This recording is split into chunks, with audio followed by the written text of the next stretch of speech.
This is the first official episode of The Worst Company. My name is Kyle, and here with me I have... It's me, Alex. You need to probably talk a little louder into the microphone. Yeah. You're going to want people to hear you know that. But I'm shy. Yeah, alright. So, dude, this is... Like, we're actually starting this thing, huh? It's... 2 years? It really has. It's been 2 years since we tried to start this, and, we should have recorded the entire thing leading up to this. That was more interesting than this conversation. Yeah. But alright, I guess a little bit about us is we're just two nerds who have access to technology we probably shouldn't have access to. I don't know what these buttons do, so... Yeah, neither do I. Alright, so this is just the first episode here, so we're still trying to figure out the format of everything, so just bear with us. We're just going to go ahead and straight into our topics today. So, first topic, the Pacific Rim number 1 and 2. Since I've never seen the first one, I'll let you take lead on this one. So basically, all it is just one giant, like, mature Power Ranger movie. You have giant mechs, and then people have to be, like, compatible through emotion or mind or something. Yeah, It's just a lot of, like, actors who can't keep their accent together, and Charlie Day just going around yelling about things. That's right. I forgot Charlie Day was in it. So did I, when I watched it a week ago, and I'm like, Charlie Day's in it. Goddamn. He's a real hit and miss with me. With Sunny, It's Always Sunny in Philadelphia, he's great in that, but then it's the same character that he does in everything else. It's the same with, like, Jake Johnson, too. Yeah.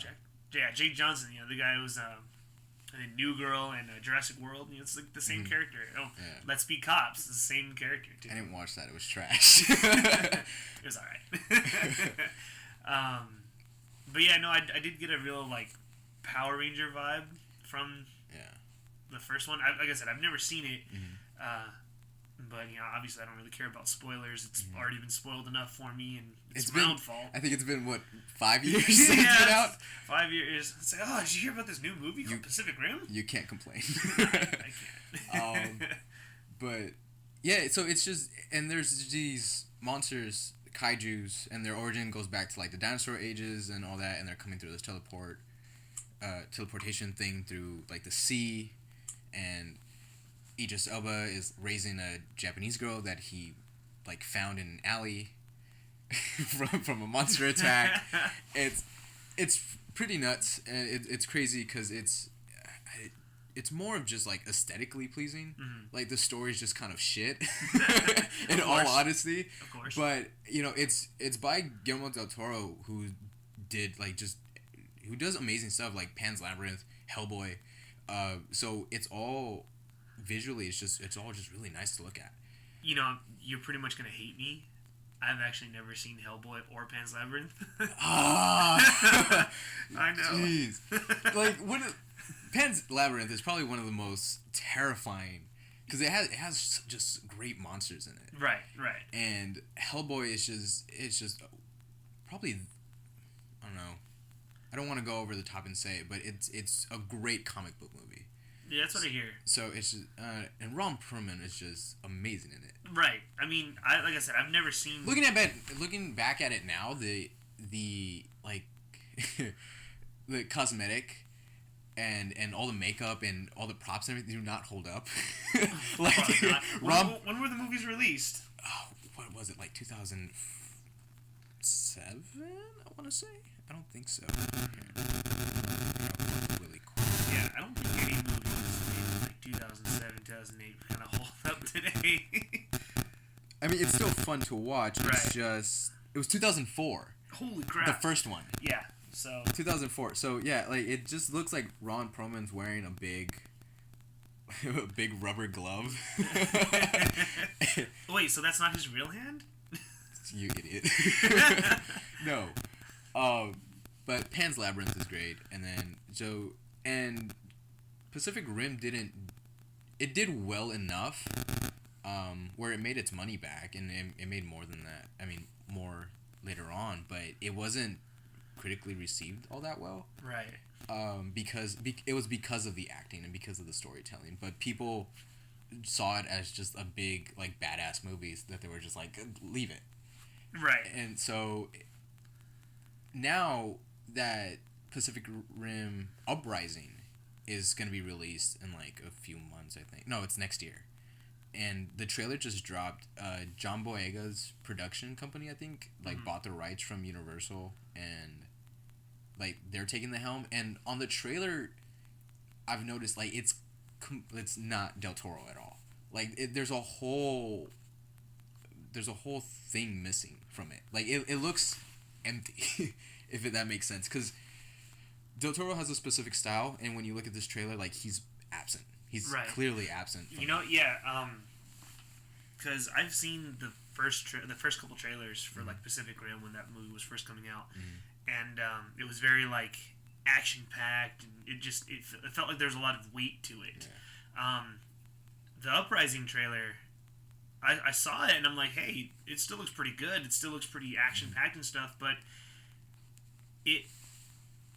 and I know that's probably completely unrelated to anything, but it kind of had like this Avengers style feel to it, you know, like it was almost like Disney produced. Yeah, It's like the shot with that the giant kaiju rising, and they're just like, oh, it's pretty big, and then it just kind of pans over, and just all the Jaegers are just like looking up at it, and they're like, oh, holy crap! You know? Because in the first one, the Jaegers were more of like single soldiers, in the sense that like, oh, a kaiju appeared here, send that one out. A kaiju appeared here, send that one out. Right.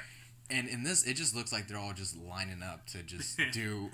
Well, it would make sense for them to build more and to recruit some sort of like squad or militia based off of these giant mech suits. Because I was excited when I heard that there was going to be but when the trailer came out, it didn't like hype me up. It didn't catch my attention as much as I wanted it to. I'm looking at it, and it's just, I don't know. It just feels so disconnected from the first one. Yeah. And it just feels like it's gonna be more of a, I don't know. Maybe they'll try to recreate what they did in the first one, but I feel like it's just not going to live to it. And you can say that about most sequels, but in this one, like it's, John Boyega has hyped it up so much. And for it to fall flat like this on its teaser trailer, I don't know. It makes me kind of nervous for it. Probably still watch it, but I don't know. Like the first one, it just seems so disconnected. So fair enough.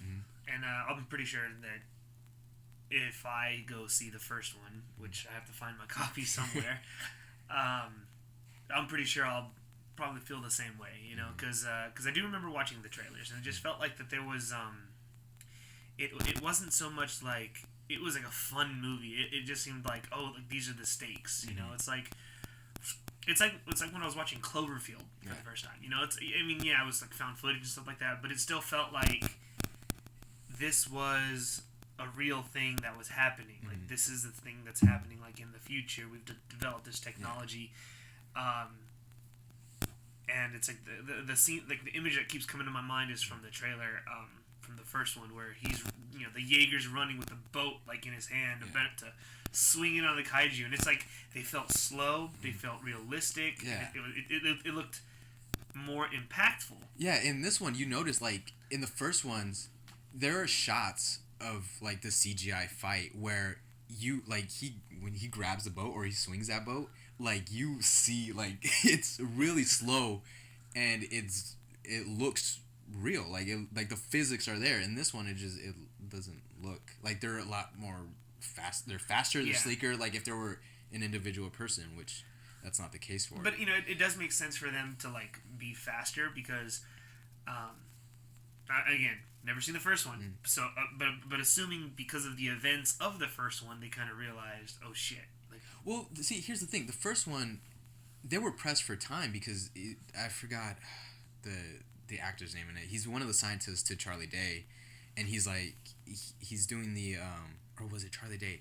One of the nerds was like, Yeah. they were like, one of those fucking people. they were like, it started out with 8 years ago from the first sighting. Then it starts, then it went to 4 years, then 2 years, then 8 months, then 8 weeks. Eventually, we're gonna have 8 days, 8 hours, and like there was times pressing where they were just gonna be showing up. And in this one, it just seems like they're just kind of popping up, and they're just like, "Well, let's take care of them." Yeah. So I don't know. It feels like there's not much of a stake. But again, it's just a teaser trailer. That's true. So there's probably gonna be like 2-3 more trailers coming out later this year. That's true. So that's hopefully those trailers will show a bit more of the story. Maybe it gets a little bit more interesting for me. But as of right now, it's not. Like it has my interest because of the first one, but if you were to tell me that this was a standalone movie, the first one I didn't watch the first one or whatever, I don't know. Maybe I'd feel different, but it's still something I'm going in very cautious with it. Right. So. Now, do you think that because the first one didn't quite hit as hard as they would expect it to, like when it came out, do you think that one of the reasons why they got John Boyega to be attached to this was to kind of give the second movie some sort of draw, because obviously he's coming in really hot from The Force Awakens and stuff like that, and he's getting other movie roles and stuff. Well, from what I had read before then, because when I first saw it, I was like, when's the sequel coming out? And I looked it up, and Universal didn't want to do a second one because it didn't do that well. Right. And Guillermo del Toro kind of fought back for I think he wanted to do another one, or he was against it. No, I think he wanted to do another one, and the studio was just like, no, we're not going to do it. And so then after that, John Boyega's production company bought it. I think he bought the rights to it, and then he just did it. So I don't think it was the studios that was like saying we need fresh blood. It's just John Boyega was like, this is now my property. I'm going to be a part of it. So it's more like a passion project for him then. Probably, it's like something like because I mean, look who you had in the first one. You had Charlie Day, who at the time Always Sunny in Philadelphia was still big. Quite honestly, I can't even tell you if it's still on air or not. I think it still is. I don't know. Never watched the show. I started it on Netflix and I dropped it because other things interested me. Arrested Development is anything better. with a even more balding Danny DeVito just kind of. Sorry to those people out there who love the show, but I mean, there's a show where there's an episode where they're like. They're like, oh, we should just let kids drink. And they open up their bar to like children. It's not teenagers. It's a bunch of children, and it's pretty funny. But there was episodes that hit and miss with me. But aside from that, you had Idris Elba, who was just fresh off of like Luther, which Luther is an amazing show. If you haven't watched it, I highly recommend it. I think all 4 seasons are on Netflix. The first season is like 6 episodes long. Second season is 4. They're like an hour long, and then the 4th season is it's basically a movie in 2 parts. It's just 2-hour long episodes. But was that his first? No, that wasn't his first American movie, because he had one with like Beyonce before that. I think it was called Enough. No, that's Jennifer Lopez. It was basically that. No, it wasn't, because he's seduced by his secretary and Beyonce's like, no, that's my man. And then they have like a superhero fight in their home, and it's it's that one white girl. What's her name? I don't know, but she like strips in his car, and he's like, no, thank you. Yeah. No, it's that one white chick from the Resident Evil movies. Is it? She plays Claire. I don't know. I've never watched any of the Resident Evil movies because I was like, fuck that noise. But the first and second one are good. 3 is okay, and then anything beyond that is just fucking ridiculous. But Pacific Rim came out at the time where Charlie Day was the biggest star in that film. So now coming off of Force Awakens and having Chicago that just came out, was it Chicago? think it's Chicago. And he just came out with oh yeah, I think it is Chicago with the riots. If I'm wrong, just point it out. Just point it out. But angry emails and tweets. no, it's Detroit. It's not Chicago. Okay. It's Detroit. Yeah. Whoa, ooh, you're gonna spark some city wars there. Oh, no, it's Detroit, and it's about the Detroit riots and all that. But yeah, I mean, coming off of Star Wars, and he's easily the biggest name in this, and they're using Idris Elba because Idris Elba dies in the last one. Spoiler alert! It's a movie that was fucking like 14 years ago. My fault. That is Actually, my fault. no, Hellboy was 14 years ago. I don't know my dates. It was still a significant amount of time ago that I have not watched. Basically, I don't know his name yet, but John Boyega's playing Idris Elba's son. Of course. So well, they're both British.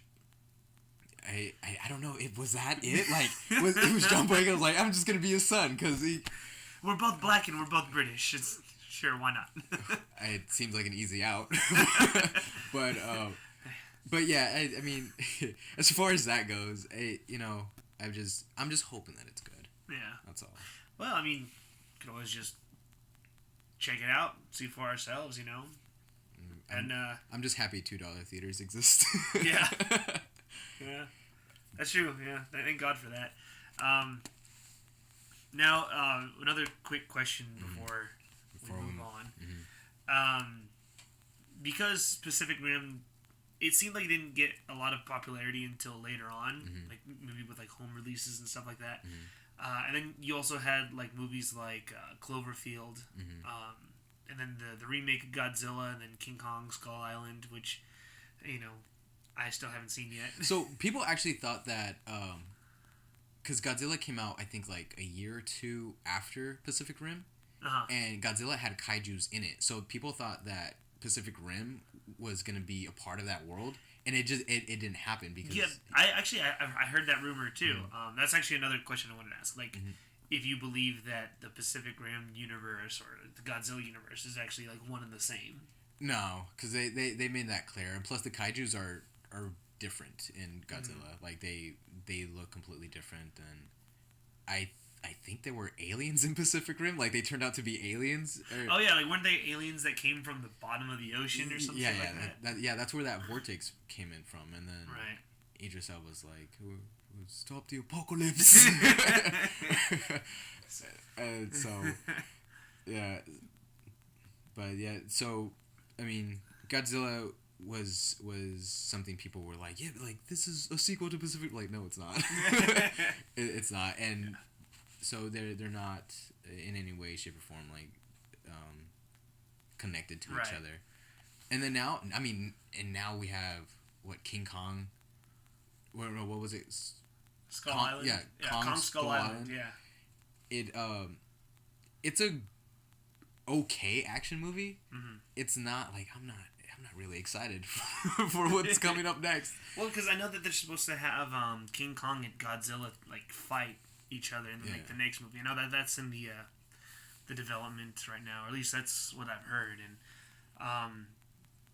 I think it could be good. I mean, I've never seen Kong Skull Island. I've actually I was more of a Godzilla fan than anything, and that's why I went to go see the new Godzilla film, and to me, I thought that movie was great, and I was like, wow, this is good. It's like, it felt like old Godzilla, but it was still like new and stuff, and I know a lot of people like to shit on the fact that it's like, oh, you didn't get to see Godzilla, it's like the end of the movie. It's like, well, duh, you don't blow your money shot in the first 2 minutes of the movie. It's like, what the hell, That's gross.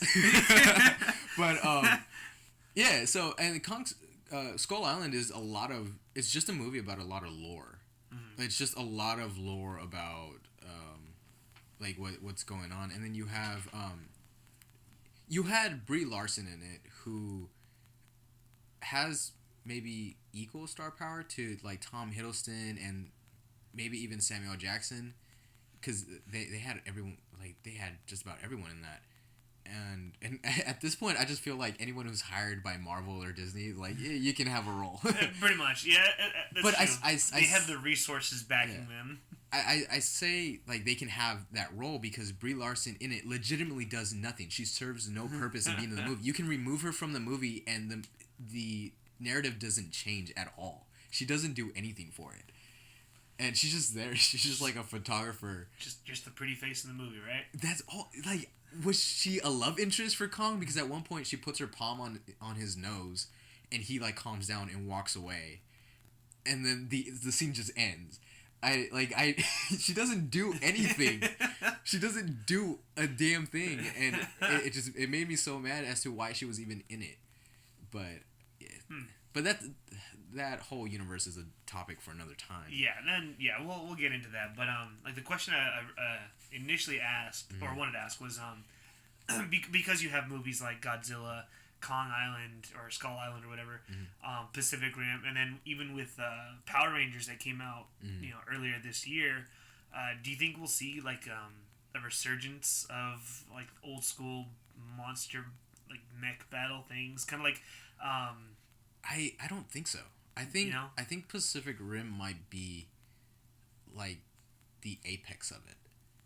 I mean, as far as like mechs and stuff, because I mean, obviously we still have the Kong and Godzilla universe that Universal's trying to expand on, but as far as mechs and stuff like that, unless they make like a Gundam Wing movie or I would actually like to see a Gundam Wing movie. Of course, I mean, every anime that they've ever turned into live action has been, just completely fucked up. I mean, you got Ghost in the Shell, Dragon Ball Evolution. Apparently, Death Note wasn't even that good. So I actually watched Death Note. I haven't watched the anime at all, so I went in it kind of blind, not really knowing what it was. It's, by not having a biased opinion, for what it's worth, it's okay. It's okay. It's not the best thing. I'm probably not, I'm not going to have the urge to rewatch it again. Right. But William Dafoe does a pretty okay job with what he was given. What's his name? Nat Wolff. I fucking hate Nat Wolff. He's so terrible at everything he does. Like, take a fucking acting class. There's a scene where he's supposed to be terrified in class where I forgot William Dafoe's character's name. Anyways, he's making himself known, and like desk and shit are flying everywhere, and like he's supposed to be terrified, and Nat Wolff is doing like this like almost comedic type like scream and yelling and panicking, and it took me out, and I just hate Nat Wolff. Yeah, I don't like it when things are like that. Just it's like you're supposed to be in a serious movie, and or like the actor will do something or say something that just kind of takes you out of the immersion. It's like. What am I watching? A comedy or a horror film here? It's like what's going on here? Yeah. But yeah, back to the resurgence. I think it's just I think Pacific Rim is just the apex of it. After that, I don't think we're gonna see any more. Obviously, Power Rangers, they want to fucking do 7 movies. Right. Well, I've actually looked up some of that too. They do want to do 7 movies, but because it didn't do so well. Unfortunately, they had to scrap the planned sequels. But again, with the sales from the home releases, like Blu-ray copies and all that good stuff, we are going to get at least one more sequel. Which I think that's where it should end. I think they should do one more sequel. Maybe, I mean, I would even be fine with 3. I'd be cool with the trilogy. Because the second one... At the end credits, if anybody didn't watch or stick around for it, you have the introduction of Tommy Oliver. You don't you don't have an actor, but you have like a cheesy like green Letterman's jacket placed over a chair. Like it's like as they like Bueller him into detention. Like they do the whole like fan service. They're like, oh, so this is going to be the character for the next movie. And the thing is, I feel like. They would actually have a good setting for a sequel, because you can do the whole green with evil storyline that they had in the original Power Rangers show. You can make Tommy Oliver an evil Green Ranger, but like not to the point where it's the exact same as the first one, because it was revealed that Rita was a Green Ranger, or she was the Green Ranger who turned evil. Also, worst kept secret in the world. And I like, oh yeah, like news outlet, like nerd news outlets, like Nerdist and like Comic Book Movie. They're like, oh, like she might be. I'm like, she obviously is. Yeah, I mean, because her really, fucking power coin is in her staff. That's true. Yeah, that's true. Anyone with an eye can see that. It's a coin right there. It's like, oh, who's Rita gonna be playing? What is Rita? It's like, she's a Power Ranger. You don't see. I mean, her costume is green. Yeah. And so, I mean, I liked that twist. I mean, I know it wasn't so much like a surprising twist, but it was a very like twist on the old lore that kind of made it feel like well, duh. Of course, Zordon and Rita are gonna have like this rivalry, other than the fact that she's just an evil witch, evil space witch, and then you have this guy who stuck in a tube. I mean, yeah. So, but yeah, like as far as monster movies and all that, I think it's just we'll have the Universal monster movies that Universal's like very cautious about, because The Mummy, I recently watched it and it's promising. Mm-hmm. It starts out promising, and then there's just jokes that don't fit in well with the narrative. They don't land very well. If I were to turn it on now and tell you this is an Uncharted movie, you'd believe me. Because the very first scene, like Tom Cruise, I never would have imagined Tom Cruise being like on my top 5 list to play Nathan Drake. And when you see him in that, it's a bold choice there. I mean, just watch the first like 10 minutes of The Mummy. Oh, I'm pretty sure I can find a YouTube clip of it. it's like he's basically Nathan Drake, and I don't know, it's just great. Right. And then the movie just kind of spirals out of control because it tries to set up so much. Yeah. But then then we'll have the Godzilla and Kong franchise, and then I don't know. As far as from what we've seen with Uprising, I don't think we'll get a third one. Mm. But again, it's just still a teaser. I'm being harsh on it, but it's because the first one was, in my opinion, it was pretty good. So I don't know how to really predict for Uprising, at least. Right. Well, I guess we'll just have to sit there and wait. But speaking of setting up franchises that seem to be spiraling out of control, next month we're getting Justice League, and I'm going to tell you this right now. I was very excited about this when they first announced it. Mm-hmm. I'm a huge DC fan. I'm wearing my Flash shirt right now. The Flash is on my my phone, for God's sakes. You're really holding on to that. I'm very holding on. Yes. So we had a new trailer drop. What was it, yesterday? Yeah, it dropped yesterday. It's the same as the last one. It's the same teaser. There's nothing new that's revealed. Right. I'm not excited for it now because they're not showing me anything. They just keep showing like the snarky comments that Flash is doing, and then it's the same like scene with Steppenwolf over and over again. It's the same as the teaser, just in a different perspective, and it's not getting me excited for it. I feel like I've already watched the movie, and my concern is like it's gonna be real dialogue heavy. There's gonna be that big action scene, and then they're gonna reveal that Bruce Wayne bought the Hall of Justice or something, and then it'll end. And that's not me trying to shit on it or say that it's gonna be a terrible movie. It's just like the studio knows their track record by now. Wonder Woman, not that it's a bad thing, but Wonder Woman is their best movie out of Suicide Squad, BVS, and Man of Steel. Man of Steel would probably be their second best, in my opinion, at the very least. Man of Steel was, I think, one of the best, and hate me if you want, but Man of Steel was one of the best Superman movies I've ever seen, because I've seen the original Christopher Reeve movies. Yeah. I've seen Superman Returns, and all are good movies, for their aspect, respectively they're good movies. Mm. But neither of those movies show just how strong Superman can be. No, yeah, I don't doubt that. I don't doubt his powers. What I'm saying is, like, as far as if you look at their track record with their films, Man of Steel comes in second, and Wonder Woman would probably be their best. I mean, Wonder Woman was amazing. Yeah, Wonder Woman has some flaws in it, but you can easily just overlook them. Mm-hmm. And it's probably because they had a director other than Zack Snyder directing. Yeah, so that's one of the things. Yeah.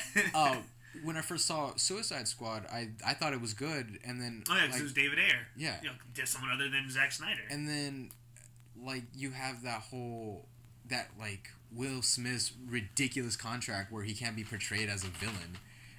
Oh yeah.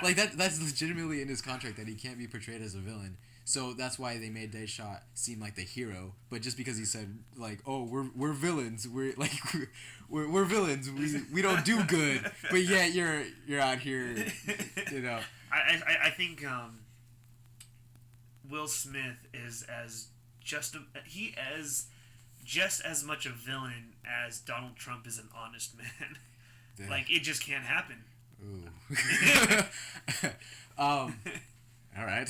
I know, we just got political on this. But I mean, I feel like Will Smith was one of those actors that suffers from from doing too much. He's in. Don't get me wrong. He's a good enough actor, but he's starting to show his face. He's starting to show his face in movies, and by that I mean I can't see his character. I see Will Smith. That's true. And kind of like how Vince Vaughn will always be Vince Vaughn in any movie he shows up in, because he just plays the same goddamn character in every single movie. Not saying that Vince Vaughn is bad. I mean, he's terrible, but I'm just saying. To steal a joke from Family Guy, he's like, they say, he's like, "Oh, I'm incapable of love." No, I'm not. End of movie.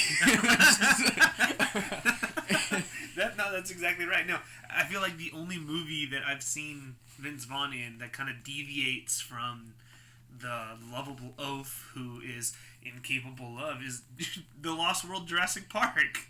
That's true. Actually, he was in Psycho too. He was in Psycho. I didn't see the remake, but it's okay. It's pretty boring. Because I feel like Vince Vaughn as a Psycho is just.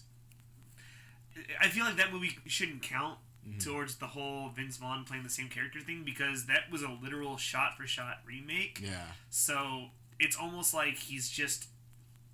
They're telling him exactly what to do and how to be, whereas all the other movies like Wedding Crashers and stuff like that, Vince Vaughn is just like, okay, here's a script, here's the scene, just Vaughn it up. Vaughn it up. And the only movie I haven't seen him do anything that's just Vaughning it up would be The Lost World Jurassic Park, where he plays as an environmentalist. Yeah, that. I think I think he might be gone for the third act of the movie. I think no, you're absolutely right. I think he's gone, and then he just appears out of nowhere. He's like, "I got a van, let's go, let's get out of here." And it's just, Vince Vaughn, he's great as far as, because I mean. One of my favorites, and it's a shit movie, but Dodgeball is just one of my favorites. Oh my god, I love Dodgeball. It's genuinely a shit movie. I've watched it. I watched it recently, maybe a month ago, and it's just. I'm like, it's great for what it is, and the movie knows what it's about, and it's. Yeah, the movie doesn't take itself too seriously. Yeah. It knows exactly what it's trying to do. Yeah. It accomplishes it, and it might not be Oscar buzz worthy movie, but when was the last time Vince Vaughn? We got actually, White Goodman out of it. You know what? We're completely discrediting Vince Vaughn because I completely forgot he was in what was that HBO? It's a HBO crime thriller. Matthew McConaughey was in the first season. Oh. Fargo? No, it's not Fargo. Shit. Hold on, let me open up HBO now. It's on here. I know. I'm just gonna look up Vince Vaughn. True Detective. Oh, True Detective. That's right. Okay. So he was in True Detective. He's amazing in it, and I don't understand why he doesn't do more serious roles. Because it was a surprise to me when I saw him. I was like, isn't he a comedic actor? And he just knocked it out of the park. Right. Well. So. Well, I'll have to give Vince Vaughn that because I've never seen True Detective. There's a lot of things I've never seen, apparently, and I don't even know why I'm doing this podcast if there's a lot of things I haven't seen. So Uncultured swine. I know, I'm very uncultured. But yeah, like going back to like Will Smith, and it's like I mean I do see what you're saying. Like he's not he's not a character anymore. He's just it's just Will Smith. That's why when they announced that he was going to be doing Genie, I'm like, he's not my first pick, but I guess he's fine. I mean, no one will ever be able to top Robin Williams. Obviously, you've got a hard. That's a hard thing to fill. It's like, how are you gonna find anyone who can do Genie other than Robin Williams? And I try to think about it, and like no one else comes to mind. Yeah, it's like saying like, oh, like who can play Tony Stark in Iron Man? It's like Robert Downey Jr. seems like he's the definitive Tony Stark. Like it seems like that if they grabbed Tony Stark from the comics and lifted him out, you've got Robert Downey Jr. Yeah. Yeah, they've even in the comics they've even started like they started making him look more like Robert Downey Jr. and I think that's great. So it's like you have a character and it's hard to fill like Genie and stuff, and it's. But to Will Smith's credit, I think he's probably going to be the only person that can do it. He's not my first pick, but I also don't have a pick because I can't picture anyone else in that role. Right. So, that's true. But going back to DC and their films, as far as like this Justice League movie, I don't know. Like, is Ben Affleck even like? Is he even still Batman? Because it feels like every week he's on and off. Well, I feel like I'm honestly starting to feel that these sites or these news sources that talk about how is Affleck still Batman or is he's on board, he's on. I think honestly they're picking at nothing or like because at San Diego Comic-Con he's like I know you guys heard rumors, but don't worry, like I'm still Batman. Right. But how much of that was true and how much of that was just like kind of like a press call to calm people from. Maybe it's because I thought that he did such a good job as Batman. I mean, so did I. I mean, yeah, and honestly, maybe it's because I'm trying to hold on some hope that he will be the Batman since he did like the best job. I mean, sorry, Michael Keaton fans, but I just feel like Ben Affleck is Batman. Yeah, and also Ben Affleck is one of the biggest Batman fans out there. Yeah. And I feel like. He finally has this role where he's basically doing what Heath Ledger did as the Joker. Nobody thought that he would be a good Joker, and then he came out, and then boom, it's like, oh my god, he was the best. Now it's like, yeah, Ben Affleck, maybe to a smaller scale, but Ben Affleck really surprised a lot of people as Batman. Now a lot of those naysayers out there are still saying like, oh shoot, like he was a really good Batman, let's keep him there. Yeah. So I feel like with that kind of support, coupled with the fact that he is a huge Batman fan, and it does seem like he's taking this movie, or at least these sets of movies, a little bit more seriously, I don't think he's gonna step out. Yeah. But at the same time, I do feel like it's starting to get to him. Yeah. Like the negative support or the negative feedback that he's getting is probably still. Just as strong. Because most of the negative feedback isn't about his performance. It's about the film. The movies, right? It's about the films themselves. And when he stepped down as director for his solo movie, that was kind of a big red flag because you look at the films that he's directed and starred in, like Argo and what was the other one? The Town. The Town, yeah. The Town, which The Town is amazing. It was disappointing to me to hear that he stepped down from that because I was really excited to see what he would do with the Batman property. And he's a fantastic director. Yeah. I mean, for someone who knows the source material and is able to direct the way he can, this Batman movie would have been great. And what's his name? John Man. Who's gonna play Deathstroke? Joe Manganiello or something like that. I'm pretty sure I fucked that up. Yeah, completely. I wasn't even trying. But yeah, he was supposed to be Deathstroke, and then all of a sudden, Joe Manganiello. Good try. Good effort. Thank you. Good effort. Better than you. At least I tried.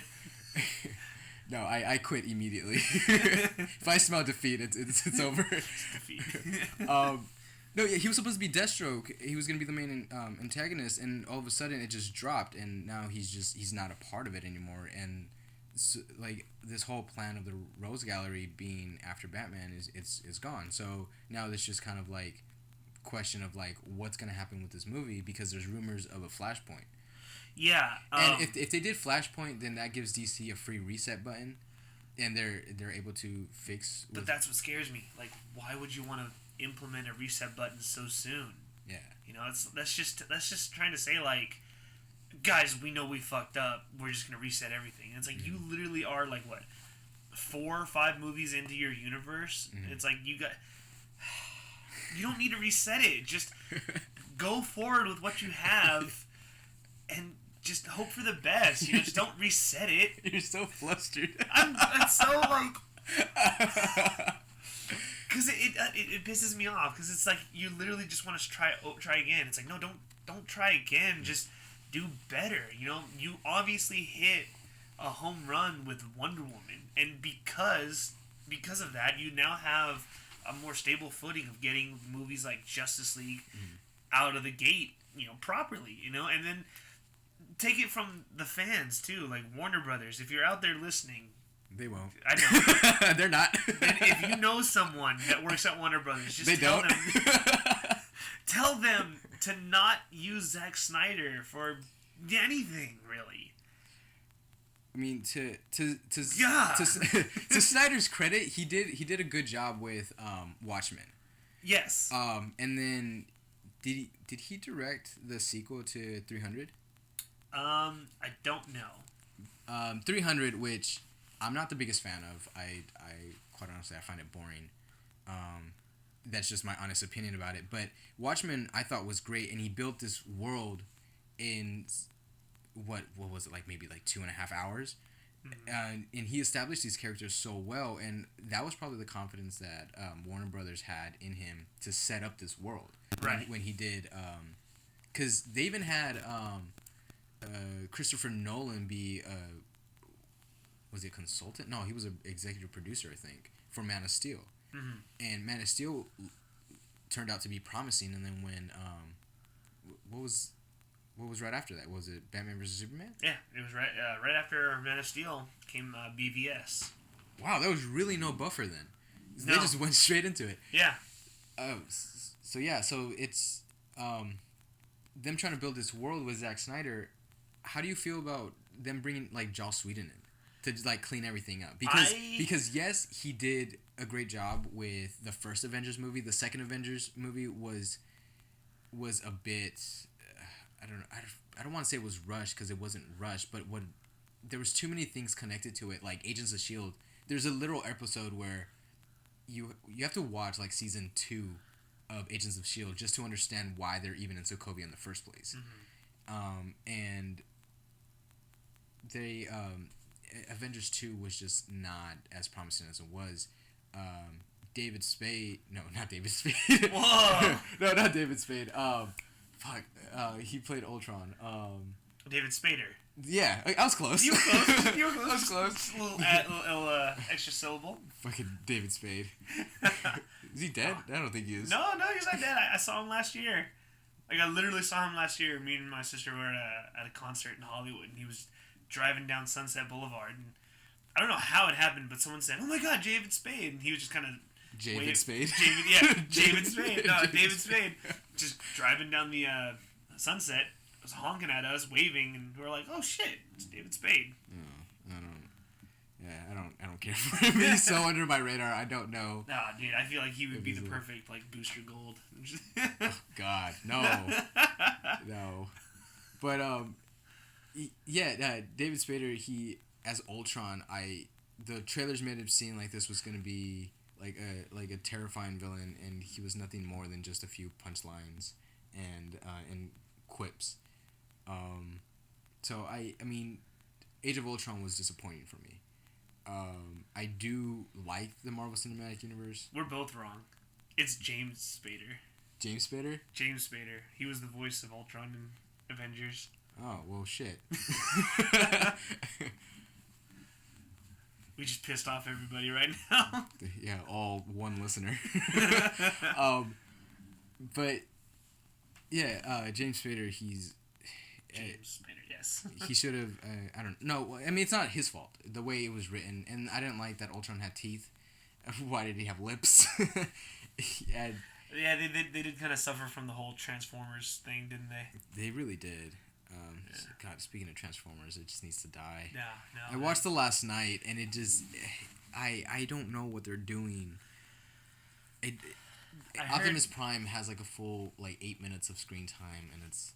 I heard they were going to do another one, and that's going to be the last one, and then Michael Bay is done with it all. I don't know. I don't want to waste my time and energy and money on it anymore. I'm finished with it.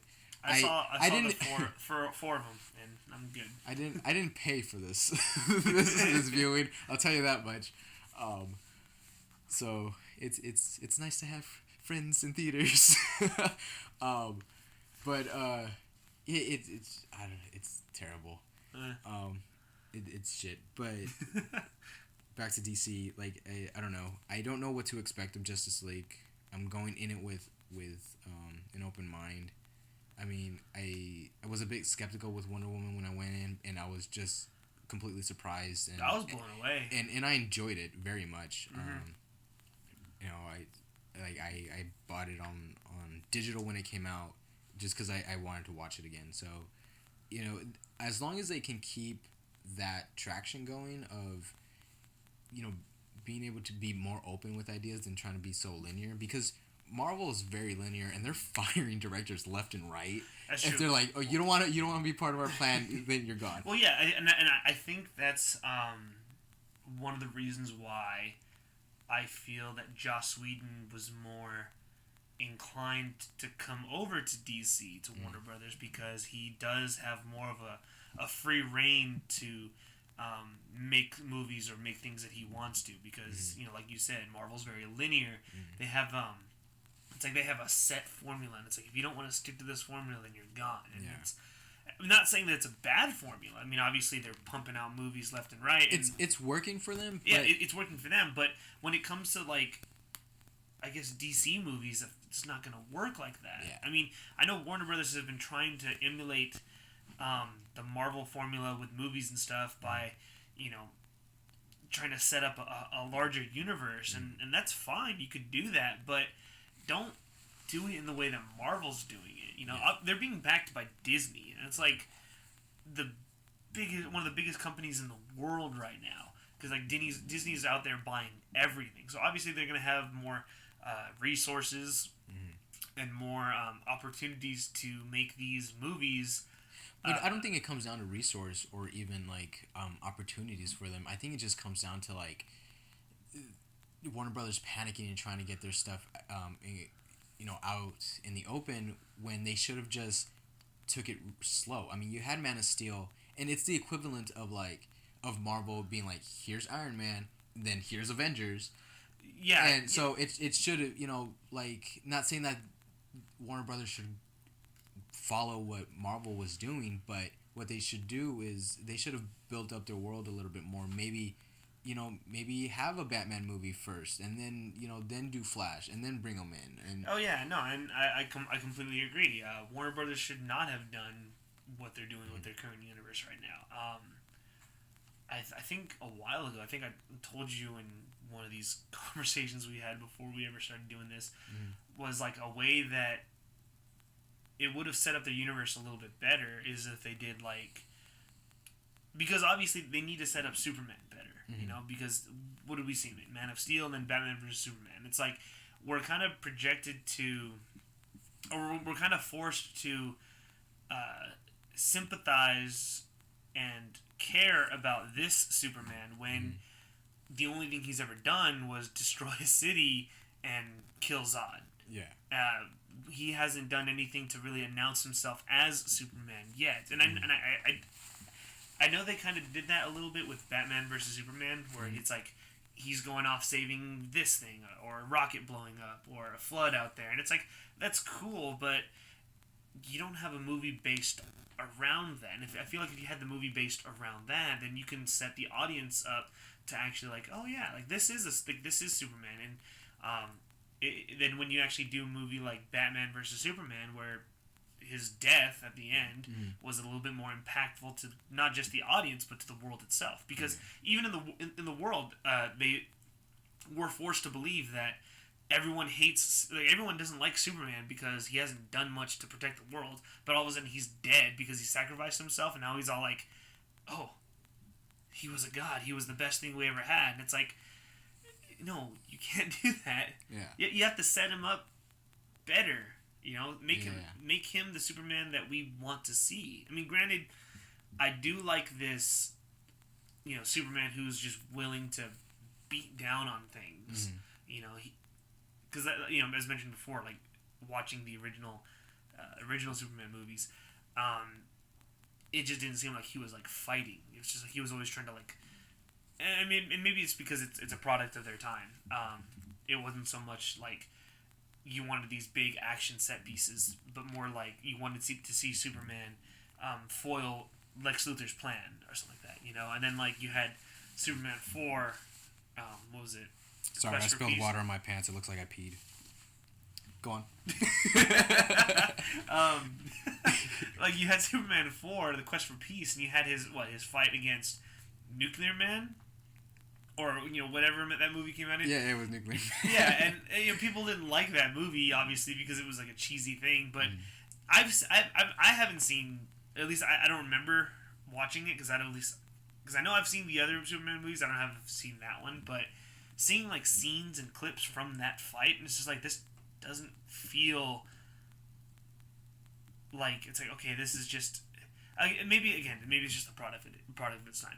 But now you have like a modern Superman for like a modern world, and you have all these movies that have big action set pieces, and we are we're told that Superman is this crazy powerful dude. We don't want to see him foil anything, or you don't want to see him like solving crimes. I mean that's Batman's job. It's like you want to see Superman go up and fight people. You want to see him do that. You also want to see his intellectual side because he's also incredibly smart.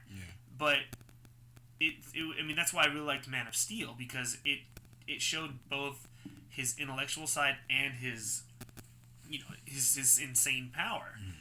Then jump to Batman versus Superman, and it's more like I'm Superman, but I don't want to be Superman. I'm just gonna be all emo and cry and what even is my purpose? And it's like, well, it's because you didn't have 3 movies to set you up. That's why.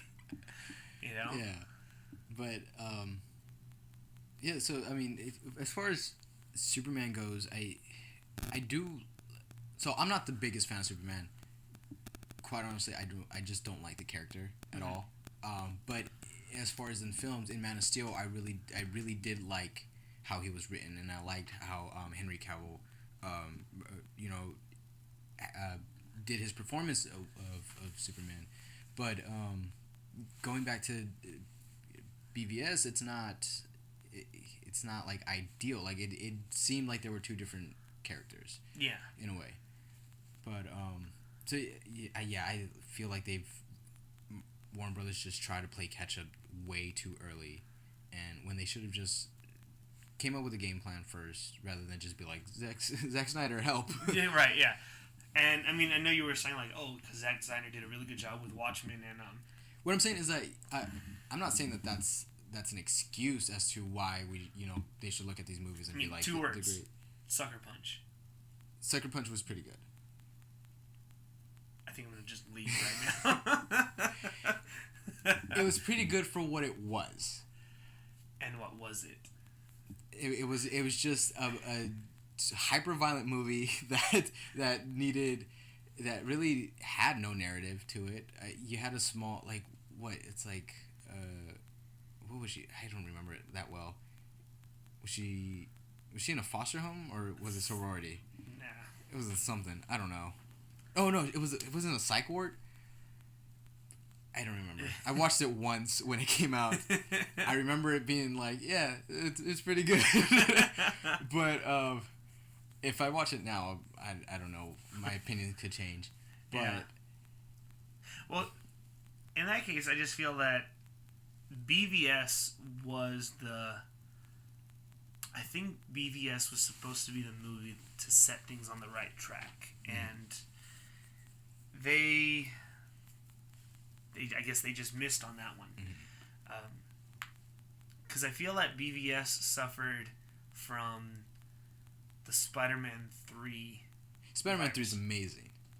Spider-Man 3 is amazing. Okay, don't compare anything to Spider-Man 3 because Spider-Man 3 is amazing. Well, And that's not just me because I'm a fan of Spider-Man. It's just genuinely an amazing movie. Sam Raimi had such push from Sony to make this movie about Venom, and he didn't even want to use Venom. He wanted to use Vulture.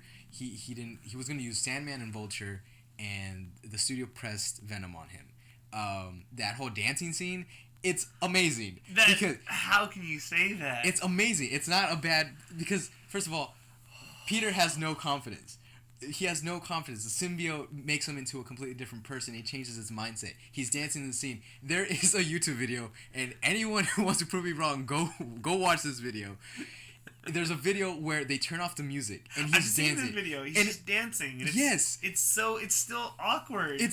That's exactly it because he doesn't know confidence. Peter Parker doesn't know confidence. He doesn't know. He doesn't know how to behave. Well, I think you're reaching too much into it. No, I'm not reaching to anything. Peter Parker is awkward. He doesn't know how to he doesn't exude confidence. He's a nerd who doesn't he's insecure, and all of a sudden he has this unbelievable power that and I'm not talking about his regular abilities. Like the suit it changes his mindset. He's more confident. He's more daring. He's more willing to do things that he wouldn't necessarily do. And in this instant, he's just having a good day. He's just having a good day. He's feeling good about himself, and so that's why that dancing exists.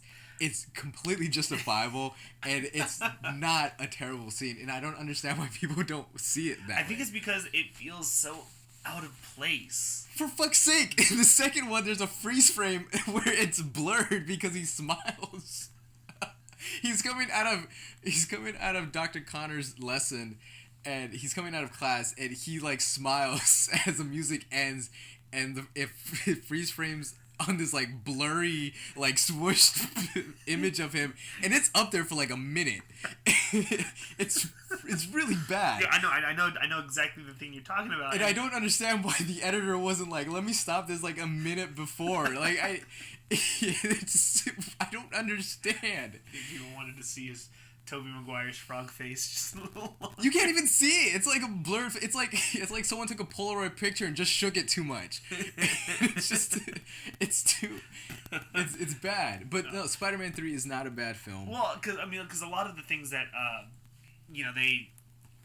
that people like to talk about when it comes to like Spider-Man 3 is the fact that it had too many villains. Which, okay, now I'll tell you this: I've seen Spider-Man 3. I don't feel like it had too many villains. I feel like it was fine. I mean, obviously, it wasn't the best movie out of the trilogy, and I'm gonna say, I enjoyed it when I first saw it. Even if I watch it now, I know that I could probably still enjoy it. I'm not saying it was the worst film ever. I'm just saying that goddamn that dance scene, like holy shit, But it's gold and you know it. There's nothing wrong with it and you know it. I don't know. Maybe because if you dance like that, then all is forgiven, I guess. But because everyone says like, oh, there's too much going on. There was too much going on, and I feel like that's what BVS suffers from, because it's like you have. It has a lot of setup that it suffers from because, you're trying to continue. And it's very dialogue heavy too. Yeah, you're trying to continue Superman's story. At the same time, you're also setting up Wonder Woman. You're also setting up Batman. You're setting up Flash. You're setting up Cyborg. Yes. You're setting all these things up. They've set up Robin, Red Hood. Jesus Christ, yeah. You're setting up Lex Luthor. They should have called Batman versus Superman. They should have called it Batman versus Superman: Dawn of the Setup. The setup of justice. I don't know, but I mean, even in the title, it's a whole setup. Dawn of Justice. It's like it's baked into the title right there, and that's why I'm feeling like, okay, yeah, Zack Snyder is, he's like this huge comic book fan and stuff like that, and you would think that that's also his weakness. He's great with source material, but he does things that don't support the narrative. If you're just an average viewer and you go to watch this, you're not gonna pick up on all like the little hidden things. I don't know DC as well as you do, but I know well enough to be able to like point things out. I'm sure there's a shit ton of stuff that I missed, but at least I understand of like why Batman is already Batman and why there wasn't a movie about him, or why Wonder Woman can show up the way she did. Yeah. Well, I mean, okay, the whole Batman being Batman without having to set that up. It's because like we also real quick, kind of disappointed she didn't have an invisible jet in her movie. There was talks of a tiger. She was gonna have a white tiger that spoke as a sidekick. And they told that director, they're like, no. I'm actually really glad we didn't go in that direction, because, sure, you have chemical warfare, and... also, can she fly? I think it's implied that she can. Mm-hmm. Because we saw her jumping a lot, but I think it's just implied that she can, or at least that she can just leap great distances. Maybe we'll see that in Justice League. I don't know, because I feel like there's going to be a lot of... Everyone seems to be flying in Justice League. You've got Cyborg who flies, Batman who flies his plane, and even Aquaman flies with Cyborg. In the comics, Cyborg doesn't have jets, does he? Can he fly? Modern comics he does. Okay. Because they retconned him into... the retcon they did was that Cyborg is created with... the mother boxes. Yeah, mother boxes. Like mother box... I was going to say boom tube. Mother box technology. So that's why Cyborg can do all these things, and he can turn his body and his arms into much bigger things than what you would think he could do. So yeah, if he wanted to create jets, he could. Do you think that giving him... Because the way he looks as far as in the trailers, it's very Iron Man. Like, there's a point in the teaser trailer where he's flying up, and the camera's looking down at him, and he forms like a helmet around his head. I feel,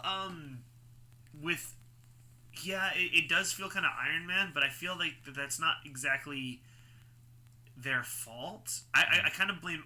In fact, I blame Iron Man for it, because...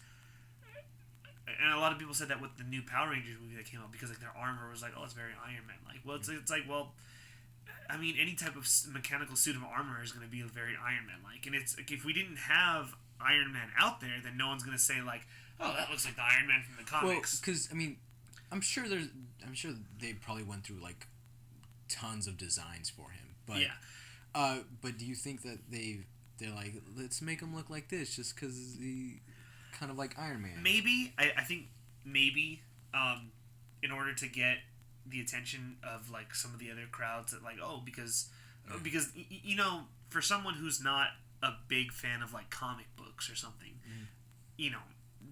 to the general audience, people are still going to know who Iron Man is, because I mean, hell, he's plastered on fucking everything. You go to Disneyland and it's Iron Man everything. His fucking face is just like on... You go to Target, it's freaking everywhere. Mm-hmm. No one's going to really know who Cyborg is unless you're a DC fan like me, or like things about that character. So I do feel that they gave him an Iron Man look because they wanted that familiarity to like the general audience. But also, I feel that... Because don't get me wrong, I know that they're two separate characters, and Yeah. I'm pretty sure that the design went through a few changes, but I mean, you can't deny the similarities between the Iron Man helmet and the helmet that he forms around his Right, head. right, and who knows? Actually, maybe that might be something we won't get in the film with the whole Joss Whedon recuts thing That's because true. of that reason. Yeah. But I was gonna say, like, I feel that with a character like Cyborg, when you bring him to the big screen, it's gonna be pretty much unavoidable. Yeah. Like, he's gonna look like Iron Man regardless, Yeah, you know, yeah. or like with Power Rangers, they're gonna look like Iron Man regardless because they're obviously trying to modernize the suits. So Yeah, because even in the Injustice game, Injustice 2, there's a great game. yeah, you have different loadouts, and you can customize them with different gears and stuff like that. And the way I have mine set up, and it was not intentional at all, his armor is very reminiscent of like a bulky Iron Man Right. armor, and it's just like I understand why they couldn't even go that route, or even do like the Teen Titans, like the not Teen Titans Go, fuck that show, Yeah, but fuck that. but the Teen Titans version where you can kind of see what is it like his gears, or like he's got some exposure to his stuff. It's like the blue stuff that is like Yeah. a screen that kind of just Whereas I get this ya. as this, it just looks like his entire body is chrome, and it just built from the ground up, and not a piece of him except for his face is shown. Right. And yeah, I get that. So, but yeah, I mean, I just feel like for familiarity's sake, they're gonna want to make him resemble Iron Man, so that way they could probably draw in more of an audience. Yeah. They're like, hey, this guy kind of looks like Iron Man. I wonder if it's gonna be any good, or you know. But at the same time, I also feel it's unavoidable. Yeah. That's just kind of how it's gonna have to be, you know. Yeah. But yeah, I mean, it's kind of cool. You know, we're getting Cyborg in Justice League, which I think is going to be really cool. Especially since this is his first time appearing in any film. I'm excited for it because Cyborg is one of my favorite characters. I mean, ever since Teen Titans, he and Robin were like my two favorites. Mm-hmm. Just watching, and I just love that he can turn his hand into a cannon. It's just one of the coolest things. Oh yeah, So, and I feel that like before the new 52, when before Cyborg became a founding member of the Justice League, Cyborg was more like sidelined to just like, oh, he's just part of the Teen Titans or the Titans or something like that. No one really knew, or they didn't really care too much about him. But then they made him part of the new 52, and they're like, holy crap, Cyborg is extremely powerful. Like he's he can go toe to toe with anybody from the Justice League, you know, because he's incredibly smart, he's incredibly powerful, and he's like, he's just one of the few characters who can actually like. I'm pretty sure he's one of the few characters who can actually take out Batman. Yeah. You know, with all of his gadgets and knowledge and stuff like that. But so yeah, I'm definitely excited to see Cyborg in it. How do you feel about Aquaman?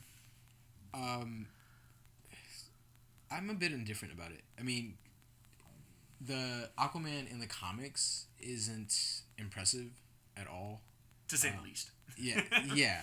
I mean, he's not. I mean, he's so properly royal, where he's so like I don't know. He distanced himself so much from the league. Yeah. And in this, it looks like he's kind of doing the same thing, but he also just kind of looks like your cool like uncle who like gets you a beer. Yeah. So I don't know. Like I'm not angry at what I'm seeing with Aquaman. But you know, I'm willing to see what they're gonna do with him.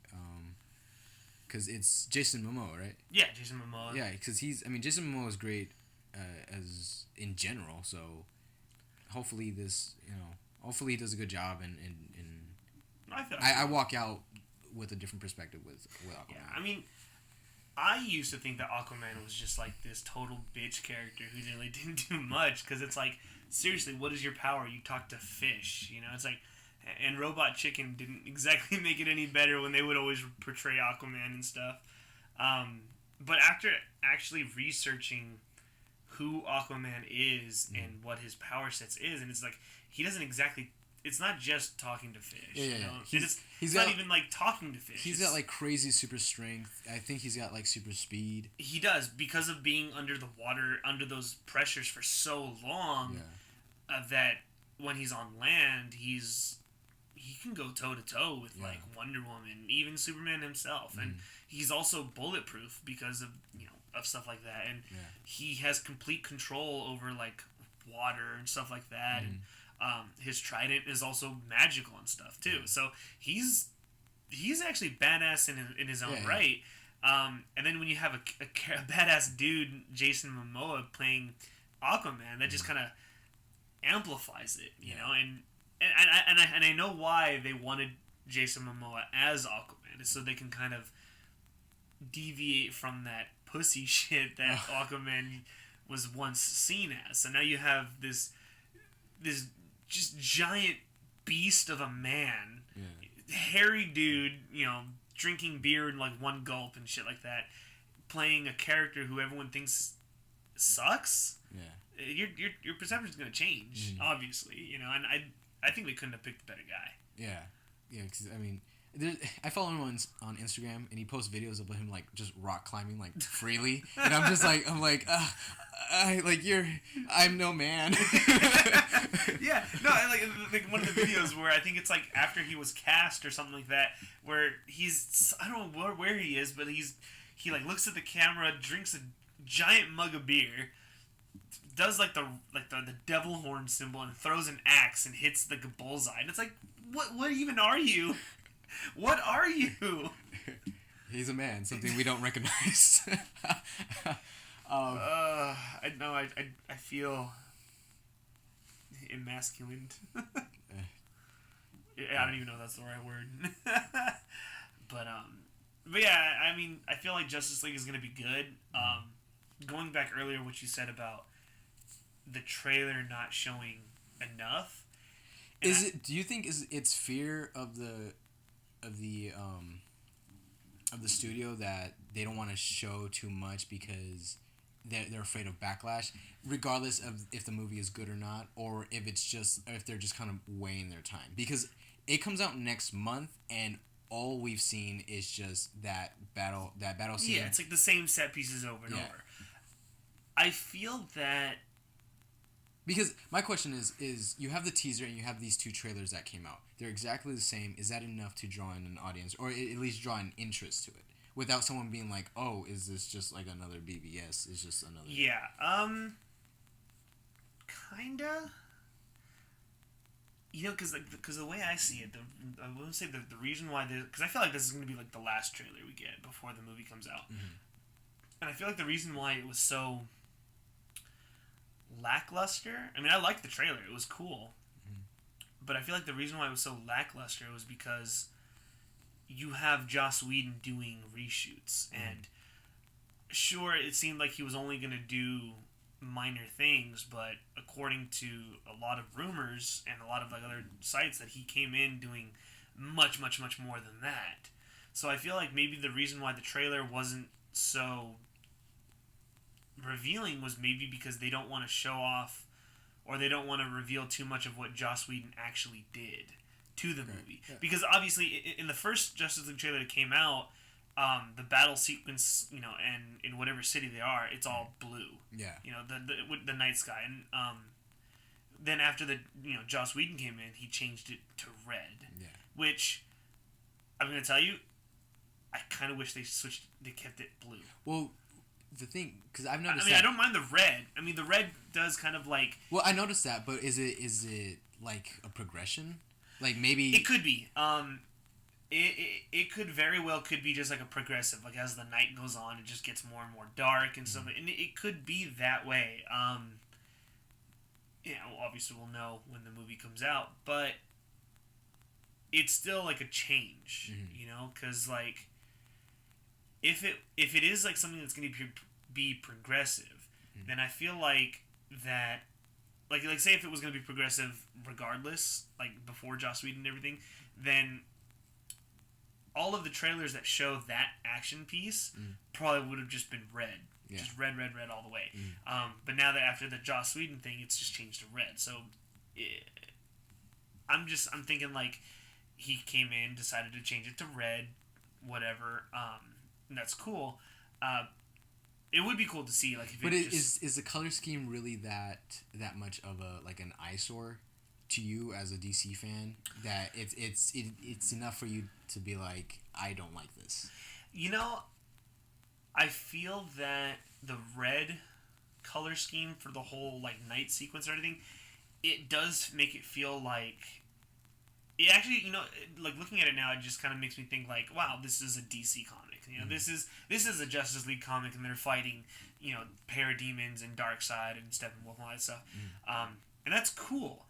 But I also feel that the blue color scheme from the original Night, it did make it seem more dark and epic, and it was kind of like a different twist on like what you would expect from like a Justice League comic. Because obviously blue is more of like it's like a calming type color, and yet you still have this giant destruction and stuff going on everywhere, and it's a kind of a contrast between that stuff.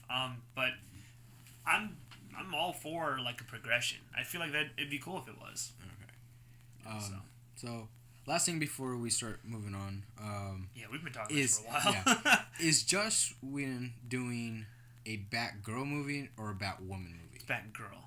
It's Batgirl. Batgirl, because nobody knows who Batwoman is. Yeah, because I've heard two different stories of like he's doing Batwoman or he's doing Batgirl, and I feel like maybe because like they're just trying to say like maybe like those sites they just don't realize that Batwoman and Batgirl are two completely different characters. Quite honestly, I would like to see a Batwoman rather than Batgirl. I mean, don't get me wrong. Barbara Gordon is a great character, but I feel like maybe she should be introduced with Batman, but I don't know, incorporated somehow, because instead of bringing in female Robin to fill in the spot, you bring in Barbara Gordon the way that she did in The Killing Joke. Right.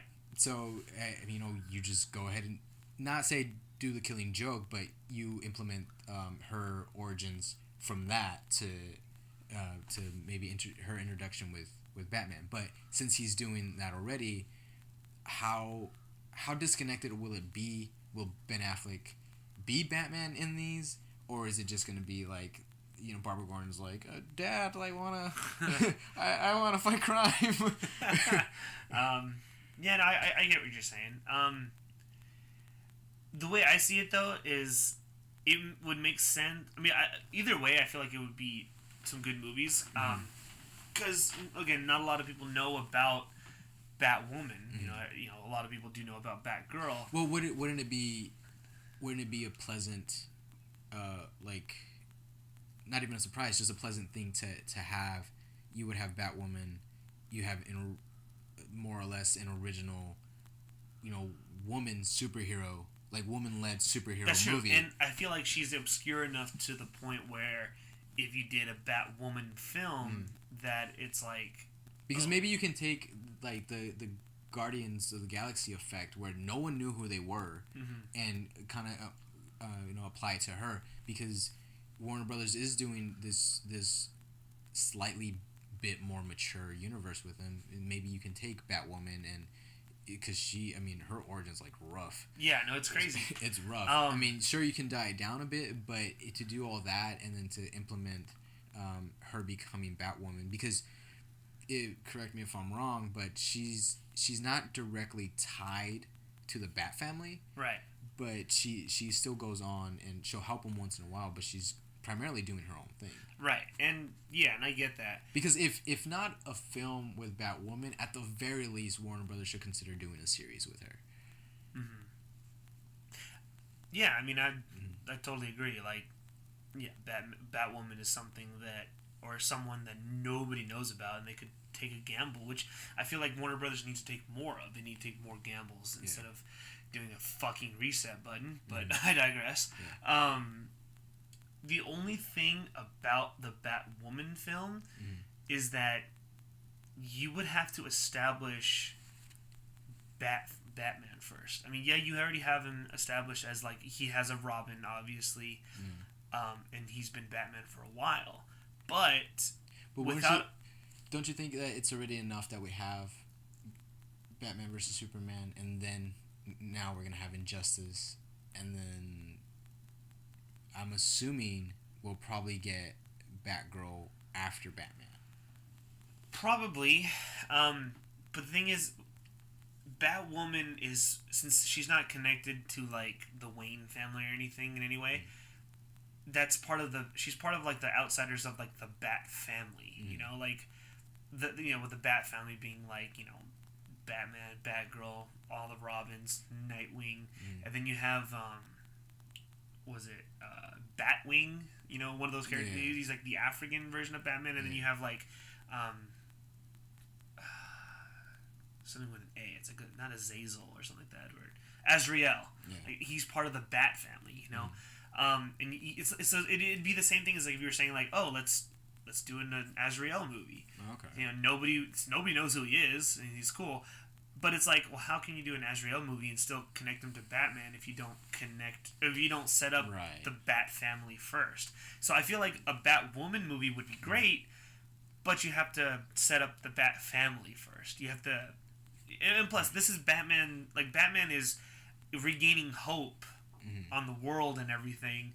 So it's not like he's gonna create a Bat family out of the depressing piece of shit that he was in BVS, you know?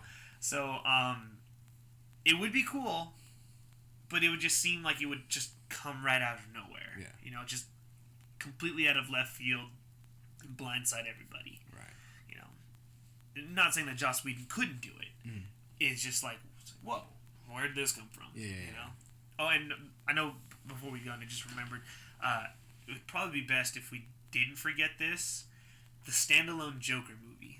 Oh, I was going to bring that up earlier. I don't know how I feel about it because... I don't like it. I don't, because it's going to confuse too many people. See, that was my initial thought of it too, because people are going to try to connect this and they're going to be like, well, why are there two Jokers? Exactly. I mean, and I like Jared Leto as a Joker. I know a lot of people like, oh, they don't like it. Honestly, I don't. I also just don't like him as a person. The fact that just show up and do your just show up and do your job, and it's not anything about me being biased. I just don't get me wrong. Dallas Buyers Club, he does an amazing performance, but the fact that he's coming in doing Joker and he's trying to channel Heath Ledger and he comes off as Jack Nicholson. If Jack Nicholson was on PCP, so it's just, I don't know. It's just, I feel like maybe he shouldn't. He's too animated. I feel. Yeah, I get it. I mean, because I don't see Jared Leto's Joker going up against Ben Affleck's Batman. I can't see that. And that's the thing, because I can, because yeah, Jared Leto might be over the top when it comes to method acting, but. And I guess this is just my personal opinion on the whole thing. When I watched Suicide Squad, I felt that this Joker was the closest thing we got to the cartoon Joker from the animated series. Because that's the feeling that I got while watching the entire thing. Right. I mean, yeah, obviously it wasn't a Mark Hamill voice thing, and I feel like maybe if you put Mark Hamill's voice in some sort of ADR thing over it, then it probably would have been better. But I just feel like because this Joker, and I think it was Film Theory or Game Theory, whatever MatPat does, who said that, oh, it might have been someone else, but because in the comics there are 3 Jokers. When Batman sits in the Mobius chair and learns everything, there are 3 Jokers. There was the Joker, the original Joker when he was first introduced in the old Batman comics, and he was introduced as this literal crime boss mafia dude who instead of creating chaos, he's just trying to run a crime thing. Then you have the second Joker who was more of like your insane, cartoony type Joker. And then you had this third Joker who's just an insane criminal. I'm gonna tear my own face off and then wear it again, type of thing. And this Suicide Squad Joker, it felt more that he was following along the footsteps of that first Joker, that crime boss, but with like a kind of a mixture of both like insane stuff at the same time. Which and I liked his performance. It felt like. Oh, and I guess because like a lot of people like to compare, like, oh, the Heath Ledger Joker was the better. Oh, but I feel that Heath Ledger's Joker, it worked for that universe because that universe was set with a lot of realism. Like, oh, if we actually did have a Joker, this is how he would be. Yeah. But obviously, the DC stuff like Suicide Squad, they're meant to be comic book movies and you're supposed to suspend your disbelief. So that's why I feel that Jared Leto's Joker because he was a good comic book Joker, not a very good Heath Ledger real Joker, but more of a comic book Joker. And when I look at his performance, I try not to compare him to Heath Ledger. It's really hard to, but you have to disband that notion of like, oh, Ledger did it better. But at the same time, it's just like to me, it's too animated. Unlike you, I don't see like the animated Joker in it. Like, I can't, even if you were to put Mark Hamill's voice over it, like I don't see it. He just looks like a party dude who got way in over his head and now just has to, like, he lied once and now he just has to keep doing it. So he's trying to keep himself from getting caught in the first lie, so he just has to compulsively lie. Yeah. So he's like committed one murder, now I gotta keep going. Shit. It's like you lied on the resume and you got the job. You're like, well, fuck, I better do do this, right? I don't know. I mean, like I said, I like Jared Leto's Joker. But maybe when the solo Batman comes out, maybe Jared Leto might step up a little bit more, and he might clean up his performance with it. Not to say that he'll completely change, but because he seems to be set in his own way, but maybe he'll clean it up a little bit. Yeah, but I also feel it's also because we didn't get enough of the Jared Leto Joker in Suicide Squad because of cuts and stuff like that. And there's a scene where like his face is like half blown off, and it was like terrifying. Just like the still picture. It was towards the end of the. He was supposed to make another appearance towards the end of the movie. He was like trying to like recruit Holly again, right? Yeah, and Harley. Yeah. Holly Quinn. Holly Quinn. Oh God. But that's it. We're done. Just fuck it. Stop recording now. End it. End it. Just throw your laptop in the trash. But yeah, no, it's because of there wasn't a lot of screen time, so I feel like a lot of people didn't really get. Well, I watched the director's cut, and he's in it a bit more, but it still doesn't change my perspective on him. It doesn't, like, it adds more to him and Harley's chemistry and a bit more of the background, but the performance is just more of the same. Well, so do you think that maybe his performance just didn't quite fit in the movie that Suicide Squad was trying to be? Because I feel like if you had a different movie, like say if you had the same Joker, the same performance, all that stuff, same. Well, I think he fits for Suicide Squad because they definitely had like this theme of like it's a certain theme that they had that was a lot lighter than everything else. But like I said, if you were to put him in BVS and just causing mayhem for Batman, just making things harder, I don't see that. Like I don't see him being able, like, it looks like Batman can just punch him in the face and he'd be done. Like, and that's just to like Ben Affleck's size also. But I don't know. I mean, Jared Leto does have the physique to be, the Joker, but I don't know. It just it doesn't convince me that he can go toe to toe with this Batman. Well, yeah. I mean, you look at the Martha rescue scene where he just takes out a warehouse full of people. I'm like, and Joker. It's a great scene. By the way. And Joker in Suicide Squad can't even perform like a simple rescue.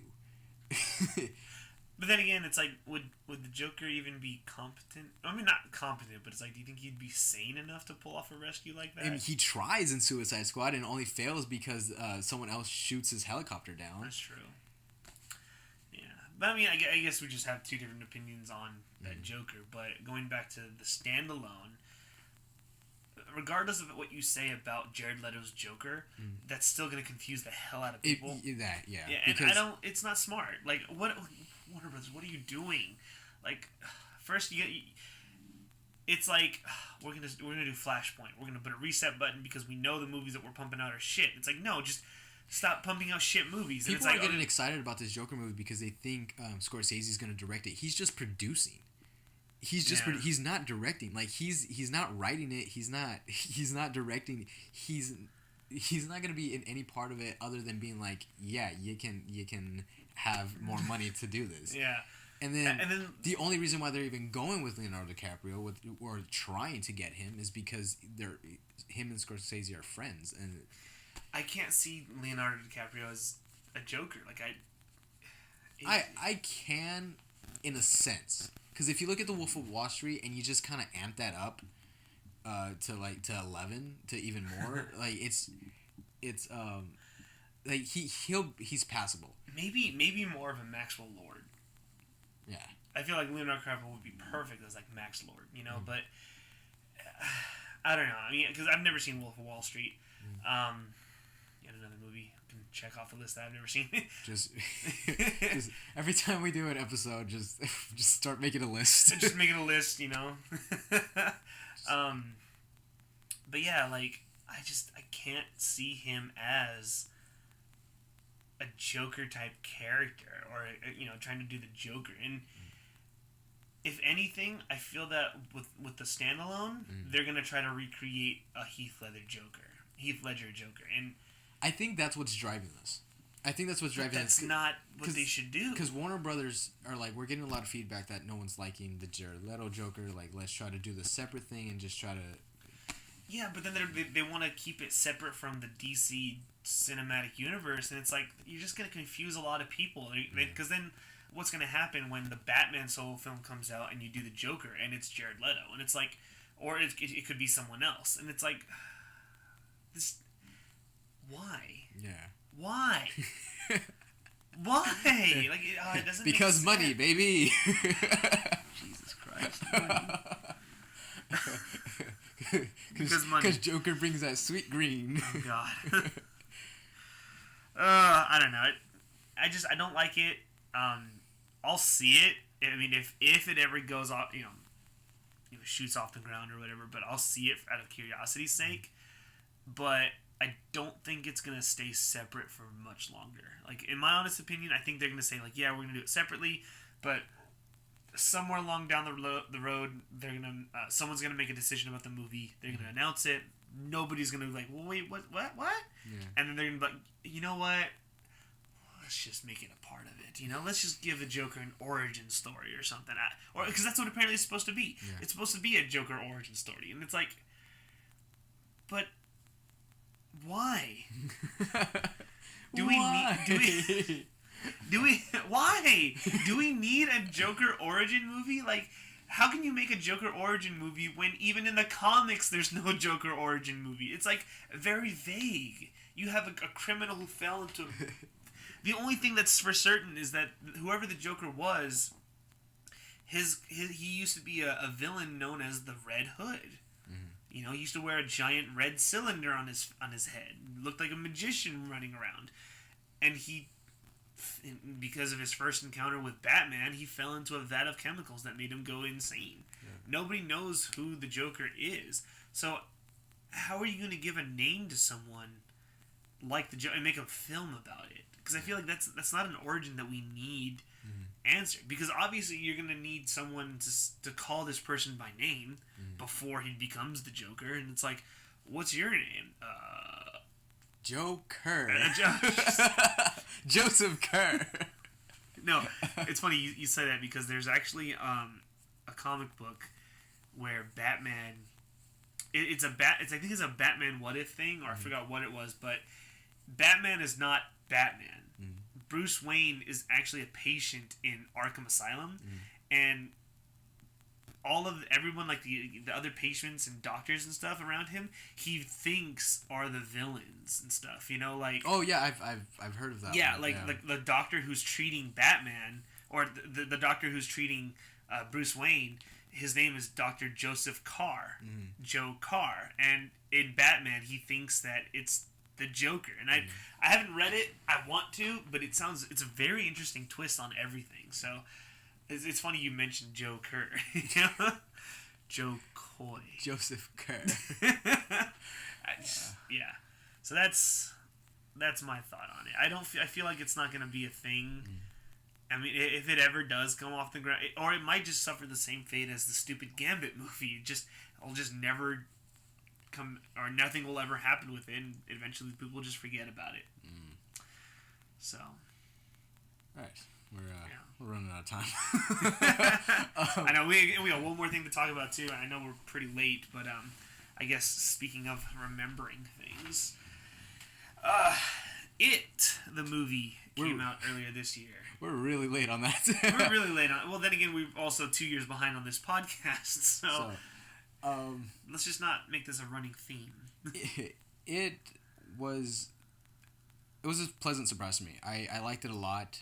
It wasn't horror movies I don't like, not because I'm scared of them or anything, just because they follow such a similar formula to one another. And this one it's I don't want to say it's original because it's clearly a reboot from the miniseries back in the 80s. 90s actually. Or 90s. Yeah, the original miniseries came out. I don't know the exact year, but it was in the 1990s. And it was actually a 2-part miniseries.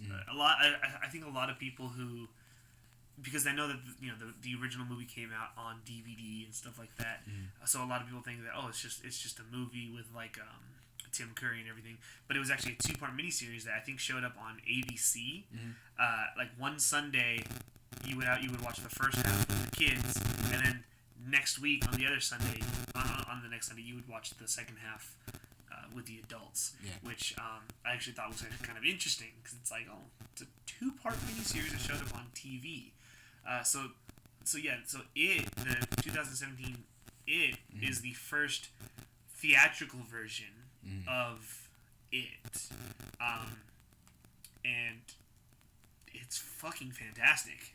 I mean, it's obviously more funny than it is scary, and I think that plays in part of the people that they chose to play the kids, like because they're Finn Wolfhard as Richie. I just think it's perfect.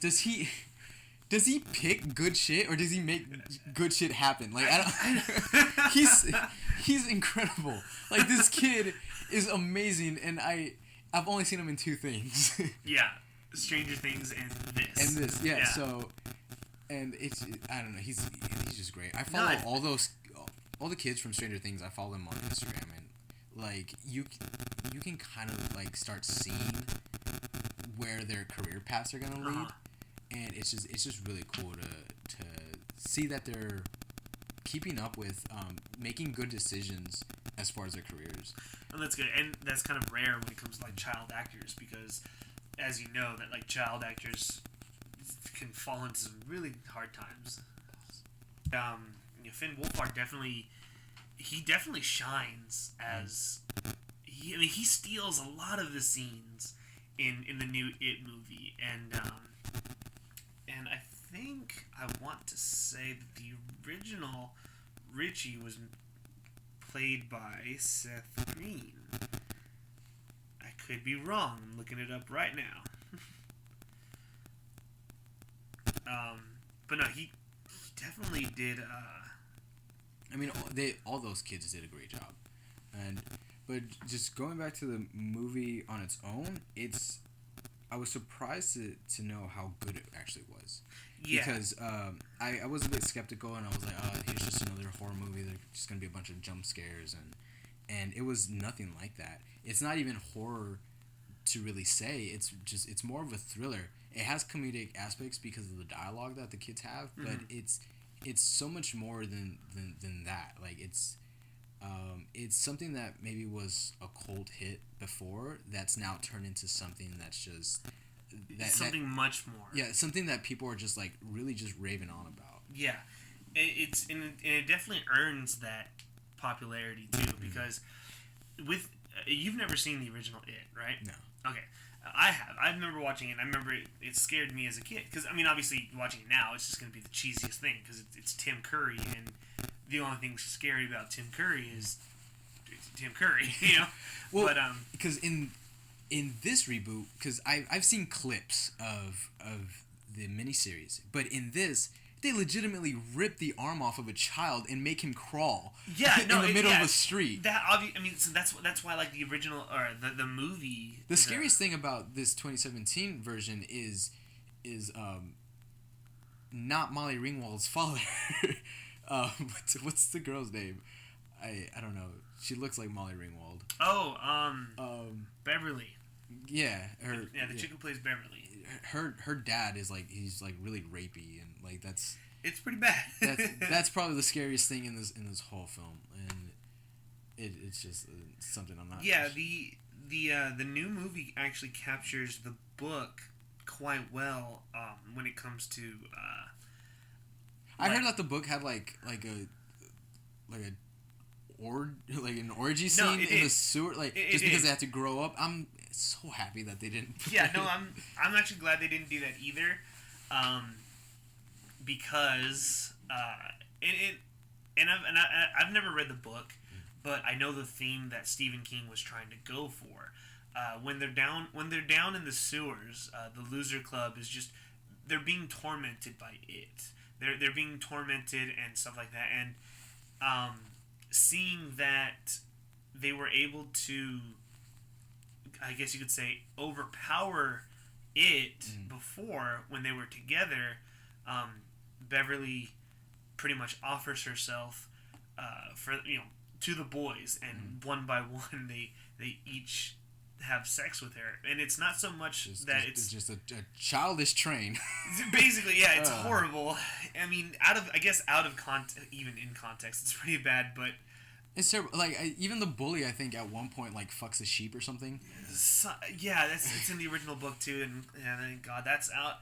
But that scene in the book, it's not supposed to be a sexual thing that's supposed to be cringy because of anything. It's more supposed to be like, yeah, they're supposed to like mature and stuff like that. But it's supposed to show that like they're becoming like together as a group, and like the power of love and friendship, all that kind of stuff. But it's like, it's so gross.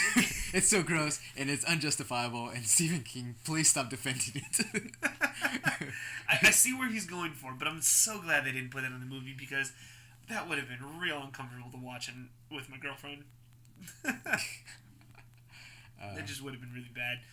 But other than that, the movie stays pretty close to the book, because in the original miniseries, the scene with Georgie reaching for the boat and everything, it doesn't just like Pennywise just opens his mouth and then it's like cut to black, right? Kind of like he reaches for the boat, and Tim Curry's Pennywise grabs his arm. It cuts to Georgie screaming, and then it cuts to Pennywise with his eyes demonic or whatever, and he's got fangs. He's just opening his mouth screaming, and then cut to black or jump ahead to the next scene or whatever. It doesn't really show anything. And that was actually one of the scariest parts of the original miniseries. Yeah. Jump ahead to this 2017 It, Georgie's reaching for the boat, and Pennywise's eyes just, they split off in two different directions. He bites his arm and rips it off in such a gory, brutal fashion, and poor Georgie is just crawling in the rain, bleeding out, and it's just like, oh my God, like I can't believe they would show that in the movie, but that's exactly how it was done in the book. In the book, it's a very gruesome scene, and it's crazy.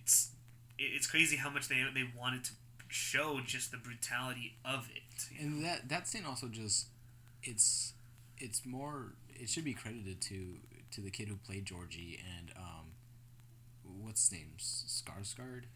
Bill Skarsgård. Bill Skarsgård. Yeah, thank you. Like it's a credit to them because the chemistry that they have in that scene, it's like it's literally just a child trying to figure out if this stranger is okay, and just trying to make sense. Read the situation. Just trying to make sense of the entire situation. Yeah. But the kid, his performance in that is amazing because you see other children actors that like are acting to the camera, as opposed to like he's acting with other actors. Yeah. And it just seems more of like a professional scape of it all. Yeah, and the whole interaction between Georgie and Pennywise in the gutter, it's very like there's something off about this Pennywise. There's something off about this clown, but he still portrays himself to be like, oh, I'm friendly. Like, my name's Pennywise. I'm the dancing clown. And, you know, Georgie obviously is smarter than most kids, you know, before. It was like, oh, what are you doing in the sewer? And he's like, oh, the storm blew me away. And it's like, okay, that seems like it could be something that a naive kid obviously would ask and stuff.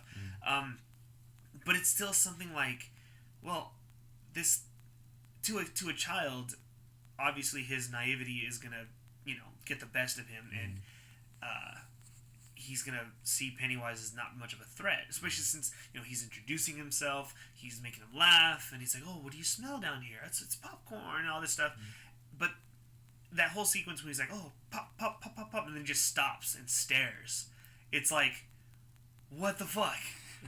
And the terror with that stare and that look is just so frightening, and you can tell it does affect Georgie. It still makes him hesitant to see what's going on, or to know what's going on, but he still falls under that trap. And that scene is just it's definitely an iconic scene of the whole It book, novel, all that stuff. And they did a really good job with it. Yeah. It was intense. Another thing I want to add is while watching the movie, like the original miniseries, you had like scenes where the losers are dealing with other things other than Pennywise, and you didn't exactly know when he was going to show up, but it was almost like there were cues where he was going to show up. You know, like he would show up here and there, and it wasn't so much like he was just showing up here and there, and it's like as like a psychological thing. You know, the losers weren't in any danger. He was just showing up, basically just being an asshole and saying like, hey, I'm here, I'm gonna eat you, whatever. But in this new movie, again, probably something we should have mentioned earlier, but spoilers for everything we've ever talked about in the last 5 hours that we've been talking. In the movie, there's a scene where Mike, I think it's Mike, the little black kid. He's being chased by the bullies into a field, and obviously there's that danger that he's gonna get hurt or killed or something like that. And then all of a sudden he looks over, and it's fucking Pennywise eating something. It's like an arm, and it's like it could be a real thing. It could be just a trick that he's playing. But Pennywise shows up so much in this goddamn movie, and it's not so much just to fuck with them. It's more like he's fucking with them, and they're in real danger. They're in absolute like when Mike first delivers the meat and stuff, and it's he has that vision of his parents being burned, and the door opens and it's Pennywise behind the curtain. It's like if the car hadn't shown up with the bullies, who's to say that Pennywise wouldn't have just grabbed him right then and there?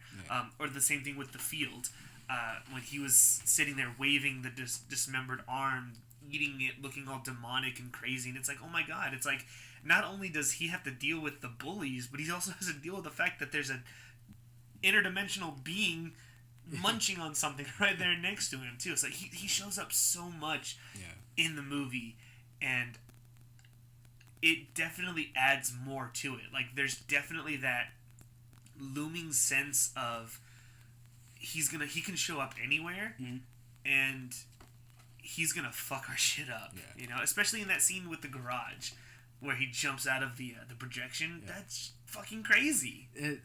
I was impressed with the visuals in that. Because, the visuals because it could have easily been just garbage, and it wasn't.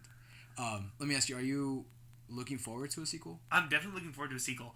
Because I am. Because I feel like they maybe weren't planning on one, and after they saw like the first like response, they were like, okay, put a chapter 2 in it. Maybe. But it's like you can't exactly just do an It movie, because from what I know of the book, it looks like this first chapter, if you want to call it that, covers a lot. It pretty much covers everything from the first half of the book, because the second half of the book, you have the losers. They all have their own separate lives, and when Pennywise returns, 27 years later, they all come back to the town of Derry to finish the job, and that's what the second half of the book deals with. But apparently, doesn't it? If you leave the town, like, you forget. Yeah, you forget. So that's why because Derry, because you kind of leave that control that Pennywise has over you and it has over the town. So of course you forget. So that's why. But and the only reason why that they remember is because Mike becomes the town librarian of Derry, and when Pennywise resurfaces, he calls all the other losers and says, "Hey, we made a pact to destroy this thing. They're back now," and that's why. What's his name? Stan ends up killing himself because he can't deal with the torment of everything. That's from the original book and the original miniseries too, and we're probably going to get that in the second movie too. But yeah, as it is, when they leave the city, they forget. They live normal lives. So. But the only one who remembers is Mike. Okay. So I could see because I thought they were all just going to leave. Cause like I said, I haven't read the book or really even seen the miniseries, so I didn't have that inside of it. But to know that that's going to be the their quote unquote call to adventure. Yeah, it's going to be like their call to arms once again to finish the job.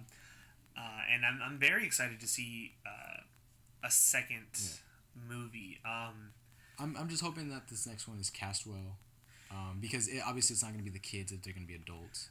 But the kids are still going to be in it, because even in the miniseries, the second half of the whole thing, the kid it flashes back. It jumps from adults to kids, or like they have like flashback sequences. So obviously the kids are going to be part of the second movie again. And maybe flashbacks or like the events leading up to their eventual departure of Derry, or like the events leading after the deal with Pennywise in the sewer and stuff like that. But yeah, because they're not going to just show up in one movie and that'll be it, because that's not going to give them that much of a draw.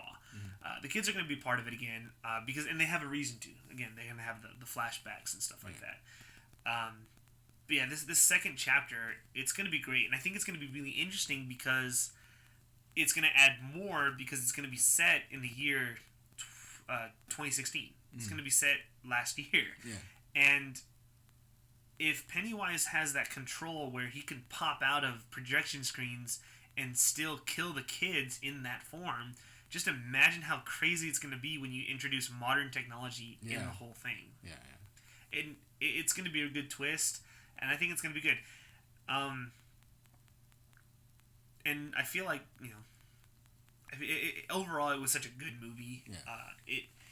It wasn't like gory scary that what seems like all horror movies seem to jump for.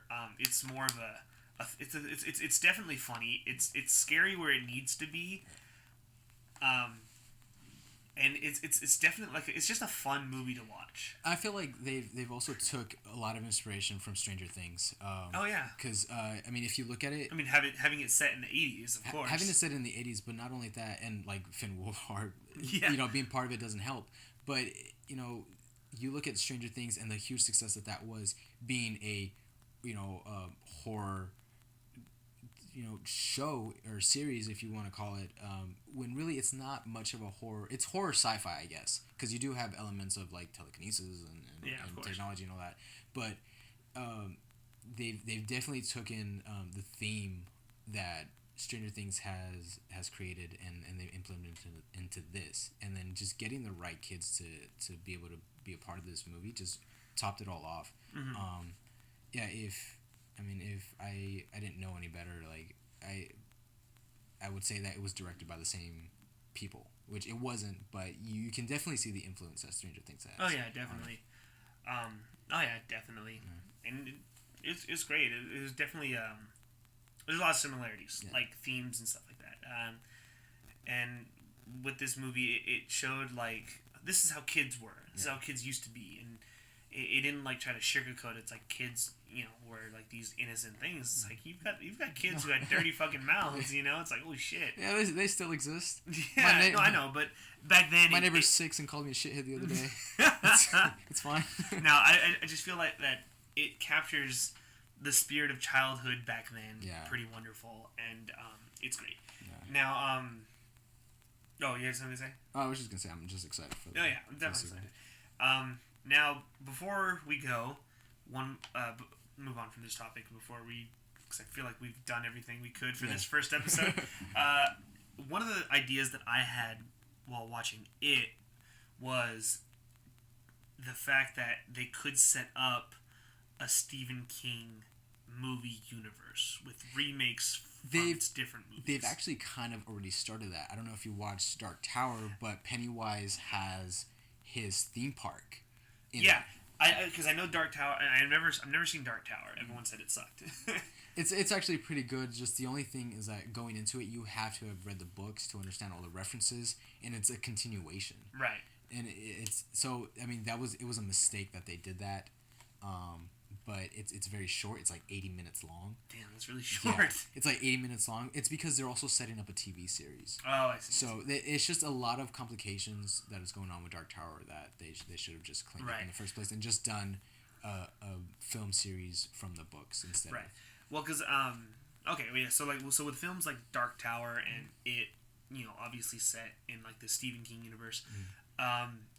Would you be interested in seeing like more movies from his books? Because I would be interested in seeing more movies in his books, but I don't want a King universe. Okay, fair enough. I don't want a King universe because his books get really convoluted, and they serve great as just single narratives because there's no reason why the gunslinger should be fighting Pennywise or the Man in Black coming back to fight what's something else that Stephen King did? The Langoliers. No, I mean there's no reason why like the Man in Black has to go terrorizing the kids from Stand By Me. Yeah, right. Like so. Yeah. Well, I mean, I'm not so much saying like a whole universe of everything he's done, but like because it and like Dreamcatcher are actually they're related. They're not directly related, but everything seems to always revolve around the city of Derry. Yeah. You've got Pennywise, and you've got like the things that happen in Dreamcatcher and other stuff like that. Maybe I'd be more accepting of that connectivity if it made a bit more sense. Like Dreamcatcher, obviously, if they take place in the same town, then I can accept that. Right. But something like Dark Tower, which is literal interdimensional typescapes where you have to have a sort of teleport to go to this world. It's I'm not gonna believe that these kids from Derry are gonna go visit the wasteland and hang out with the gunslinger and well, do yeah. that stuff. I mean, I see what you're saying with that. Because I can totally believe that the kids from Stand By Me exist in this world. Right. If that were well, the case. because the way I'm saying is they can definitely do it with what they're doing with the Conjuring thing. Like, I don't know if you know, but the Conjuring has actually set up its own universe. Yeah. You have the first Conjuring, then you have Annabelle, then you have the second Conjuring, and then the second Annabelle movie. Now we're getting a movie based about the Nun, and then we're also getting a spin-off movie that's based off the Crooked Man from The Conjuring 2. Yeah. And have you seen Annabelle, the second Annabelle movie? I haven't seen the second one, but I don't like these Conjuring movies because in quite honestly, they're shit.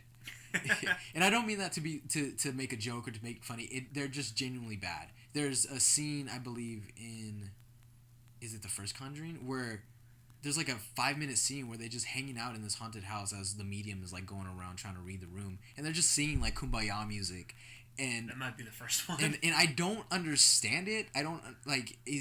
Maybe he's trying to ease the girls into being comfortable, but like their house is fucking haunted. Like there's like I don't know. Maybe it's a white people thing, but but I mean, sure as hell I wouldn't be in that house in the first place, but. Right. But I don't know. There's just a lot of like scenes that don't fit when with Conjuring and even Annabelle, and it's a lot of attempt at like trying to make horror, but it just comes off as cheap jump scares that and like very bad camera tricks. Right. Fair enough. Mm-hmm. Like the narrative itself is pretty good, but the execution of it is not. Right. But I mean, what I'm saying is like. Because all those movies are connected to each other. Obviously, The Conjuring, Conjuring 2, there's a direct sequels to each other. But when you have like Annabelle: The Creation, it's still set in the same universe, or the two Annabelle movies are set in the same universe, but it still acts as a standalone movie. That's why we're also getting The Nun, which is a demon character that was introduced in the second Conjuring movie. It's going to act as its own standalone, but it's still going to be set in the same like universe. And that's why I feel like if they can do the same thing with the Stephen King stuff, then it's like, yeah, you can have like Dreamcatcher or you can have like The Dark Tower, and they're standalone movies, but they still have that connectivity that they share with like The Dark Tower, Dreamcatchers, and all that good stuff. So I feel like that could work in that sense, but. Now that I'm saying that, I don't think Stephen King has enough books that center around that type of universe. So, if anything, we'd probably get, if they want to continue with the universe, we might actually get like spin-off original movies. Like who knows? Maybe we'll get a Pennywise origin movie or something like that. I hope not. I hope not, because I feel like that would cheapen the value of the. It really is, because he's. I mean, it's already been spoiled, and he's an alien. For those who haven't read the book or know anything, he is an alien who came and he like burrowed himself into the city, but it was a lot more terrifying watching the movie and not having even the slightest hint of like what he is. Yeah, exactly. Because like, is he magic? Is he, is he magic? Is he demonic? Is he, like what is he? Mm-hmm. Oh, by the way, the there's like a meme going around. I don't know if it's a meme or whatever, but that scene where Pennywise is dancing in the sewer. I hate it. I think it's fun. I think they're fucking hilarious. I can't get enough to watching him dance to different things. It's amazing. You can enjoy that yourself. Well, I guess that's everything we have to say about it, and everything else. Yeah, we did it. That's it. Yeah, no. 24 years in the making. Just 24. Yeah. Shit. I'm 48. Yeah. So yeah, that's this is just the first thing that we had to get out there. We just had to start it. We don't exactly have the right format to it. And obviously, the next couple episodes we'll do more of a constructive thing. We'll have more of a solid basis formatting, or who knows, we'll just be lazy and just continue blabbing about or about that, because how long was this? Like 2 hours, maybe? Probably. I don't know. Either way, it cut still it down. we had a lot to say, and we'll definitely get better at this as time goes on. And if you guys don't like it, then you don't have to listen to it. You don't have to listen to it, and we'll just cry ourselves to sleep. Pretty much, yeah. So, so I guess maybe our second episode will do better. Maybe. Yeah. Or worse. Or worse. It could be. Whatever. Fuck it. Yeah. So if you guys want to let us know how we did, Twitter handles, or if you want to reach us anywhere, what do you think? I don't know. Do you even have your Twitter still? Yeah, I do. It's activated again. Okay. I guess my Twitter handle is at Alex Dior, ALEXDI0R, because some asshole took an O and he won't give it back. Oh, that sucks. It's like that. I wanted to use my name. Wherever Kyle posts this, I'm sure he'll put links or something. Yeah, I'll put a link to everything, but it's like I wanted to post my name, but someone already took it, so He took it. That son of a bitch tweeted 3 times back in like 2013 and just left it. Horrible. So you should have your O back. No, I've kind of cemented it in. Yeah, but yeah, like I said, I'll when I post this, wherever I post it, I'll have links to our Twitter stuff. I'm at DC Fanboy 91. Of course it is. Yeah, of course. Of course it is. I know. So yeah, if you guys want to let us know how we did, tweet at me and let me know it sucks. Yeah. That way I can. If you guys want us to kill ourselves, it's definitely seems like the thing to say on the internet. So it's too much of a radical. Too much of a radical, whatever. But anyway, that's it, you guys. Hope you guys liked it, and we'll see you guys next time. Bye.